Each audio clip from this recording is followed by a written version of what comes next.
Who needs me? Be honest with yourself. How many times have you asked this exact question before starting something? Maybe you wanted to launch a YouTube channel. Maybe you thought about starting a small business. Or maybe it was something as simple as picking up your guitar and writing that first song. And then this thought appears, like an unwanted guest at your party. Come on, who do you think you are? Who's going to care about what you do? The crazy part, this question has killed more dreams than failure ever could. Because at least failure means you tried. But this voice, this constant whisper that tells you you're not good enough, nobody needs this, it stops you before you even start. And here's the twist. You're not alone. Everyone who ever became somebody started with that same question echoing in their head. Streamers, musicians, writers, even the people you look up to right now, they all had to fight this invisible enemy. So today, let's break it down. Where does this question come from? Why does it hold so much power over us? And most importantly, how do you silence it so you can actually move forward? Let's be real. The question, who needs me, doesn't fall from the sky. It's planted in us early by parents, teachers, friends, even society itself. Think about it. Maybe when you were a kid, you wanted to draw, sing, or just express yourself. And someone, maybe even someone you loved, told you, that's not serious. You'll never make money with that. Be realistic. And it sticks. That seed of doubt grows roots. So by the time you're ready to do something bold, like start your own project, the first voice you hear isn't your own, it's theirs. Society adds another layer. We live in a world where status seems more valuable than passion, where numbers on a screen decide your worth. 0 likes, you're invisible. 10 followers, you're nobody. So when you want to start, your brain automatically asks, why would anyone care about me? There are already thousands better, faster, stronger. But here's the truth no one tells you. That voice isn't yours. It's borrowed. It's a collection of doubts, fears, and insecurities you picked up along the way. And the biggest trap? Believing that because the world questions you, you don't deserve to try. That's the foundation of the who needs me question. It's not about your actual value. It's about all the noise you've been carrying. Here's the problem. The question, who needs me, feels innocent, but it's poison disguised as doubt. When you let it grow, it doesn't just stop you from starting, it kills entire futures. Think about it. Every musician who never released a song, every writer who never published a single page, every person with an idea that could change lives but never dared. Why? Because they thought, who would care? It's like pressing pause on your life and forgetting to ever hit play again. And here's the twist. The world doesn't need perfect, it needs authentic.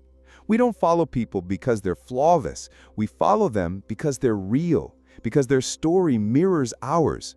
So when you silence yourself with that question, you're not just losing your chance, you're taking away the chance for the one person out there who could have needed your voice, your perspective, your way of doing things. And that's why this question is so dangerous. It's not just about you, it's about everyone who could have been impacted by you. By the way, if you've ever caught yourself thinking, maybe no one needs me, I want to remind you, you're not alone in this. That's exactly why I've started offering personal consultations outside YouTube. Sometimes a video isn't enough, and you need someone to help you work through your specific case. If that's you, check the link in the description and leave your request. Yes, it's personal, and no, you don't need to have it all figured out. We'll figure it out together. Now, let's make this real, because theory is nice, but stories stick. Do you know how many people you would mind today once doubted themselves? More than you think. Take J.K. Rowling. Before Harry Potter became the world's most famous wizard, she was a single mom on welfare. She sent her manuscript to 12 different publishers, and all 12 rejected her. Imagine her sitting there, broke, hungry, with a child to raise, staring at another rejection letter. You think she didn't ask herself, who needs me? Who would ever care about my silly story about a boy with glasses? But she kept going. And now, millions of kids grew up with her books. Entire generations found hope and escape in her words. Or look at Steve Jobs. Before Apple became Apple, he was literally building computers in a garage. Think about it. A skinny guy with long hair trying to convince the world they needed a personal computer when everyone said, "That's useless, no one needs it." He was laughed at, doubted, even kicked out of his own company at one point. But today, half the world carries a piece of his vision in their pocket. Let's go even deeper into the modern world. Every YouTuber you know started with 0 views. Mr. Beast, his first videos barely cracked 100 views, and now he's basically redefining entertainment. I Show Speed, the guy people call chaotic but unmissable, was once just a kid streaming to an empty chat. Now brands sign deals with him worth millions. What's the common thread? At some point, each of these people faced the same haunting thought: who needs me? And at some point, they answered themselves with action. They didn't wait until someone gave them permission. They didn't wait until the world begged for their voice. They simply started, and the world caught up later. So the next time you catch yourself wondering if you matter, remember this: every single story of success you know started with someone who wasn't sure anyone cared. And the only difference between them and the ones who disappeared quietly, they didn't stop.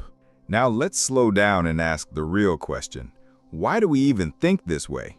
Why does "who needs me" come so naturally to our mind? It's not because we're weak. It's not because we're lazy. It's because deep down, our brain is wired for survival, not for greatness.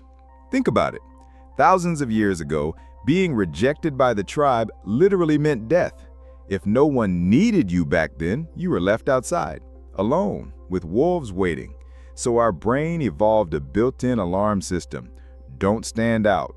Don't risk rejection. Don't embarrass yourself. This ancient software still runs in us today. But here's the problem. What kept us safe in the Stone Age keeps us stuck in the 21st century. You're not going to die if your YouTube video gets 10 views. You're not going to be eaten by lions if your business idea fails, but your brain reacts as if you would. And then there's comparison. We scroll through Instagram or YouTube and see people with millions of followers, money, fame, and what does our mind whisper? See, the world already has enough voices. Why would anyone listen to you? Let's be honest. This voice of doubt will never fully disappear. It's part of being human. But here's the twist. The question itself isn't the enemy. It can actually be fuel.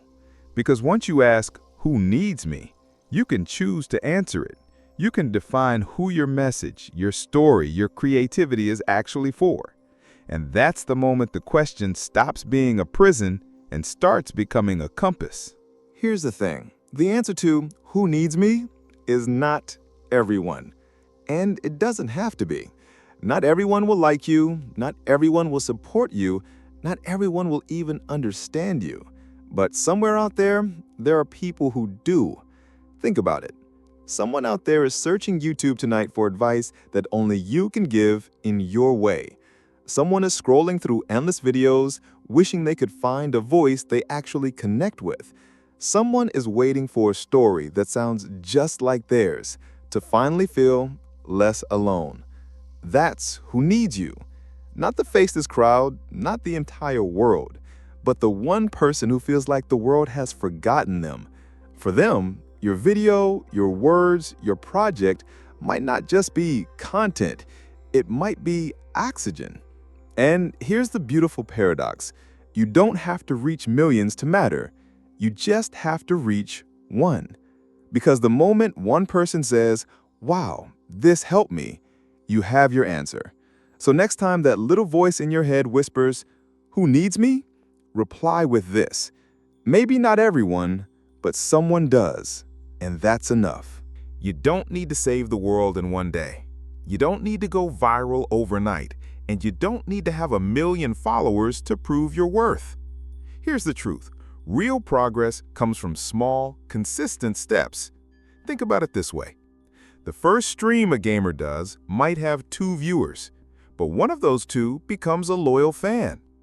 The first video a creator posts might get only 15 views, but one of those 15 messages them, "This really helped me."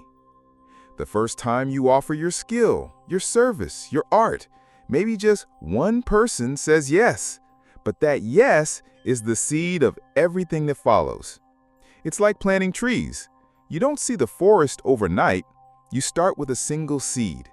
And with enough care, that seed grows into something powerful, something that can't be ignored. So when you ask yourself, who needs me? Remember, even if it's just one person today, it can be 10 tomorrow, 100 next year, and thousands later. But none of that happens if you don't take the very first step. Here's the catch. Most people never start because they're waiting for the right moment, waiting for the right tools, waiting for someone to clap for them before they even take the stage. But here's the harsh truth. That applause never comes, not in the beginning. If you want approval, you have to earn it. And to earn it, you need to take action first. So instead of asking, who needs me, flip the script. Ask yourself, what can I give right now? Not tomorrow, not when you have more money, more gear, more time, right now. Because the moment you start sharing, you stop being invisible. The moment you create, you exist. The moment you show up, people have a chance to notice you. And yes, some won't care, but some will. And that's all you need to keep moving forward. So let's wrap this up. The question, who even needs me, is not your enemy. It's actually a test. It's life asking you, do you really want this? Do you believe in what you're doing enough to keep going, even when no one claps? Because the truth is, nobody cares at the beginning. And that's your advantage. It means you can experiment, fail, restart, and learn without the whole world watching. It means you have space to grow. But if you let that question freeze you, then you'll never move forward. And years later, you'll look back and realize that the only thing standing between you and your goals wasn't lack of talent or money or support, it was hesitation. So stop waiting, stop doubting, start today. And if you're watching this video because you're struggling with exactly that, maybe you need a personal push. That's why I'm opening one-on-one consultations where we can take your situation apart step by step and build a clear plan of action together. If you're interested, just check the link in the description. There's a simple form to reach out. Remember this, no one may need you at the start, but once you show up, create, and keep going, the world won't be able to ignore you.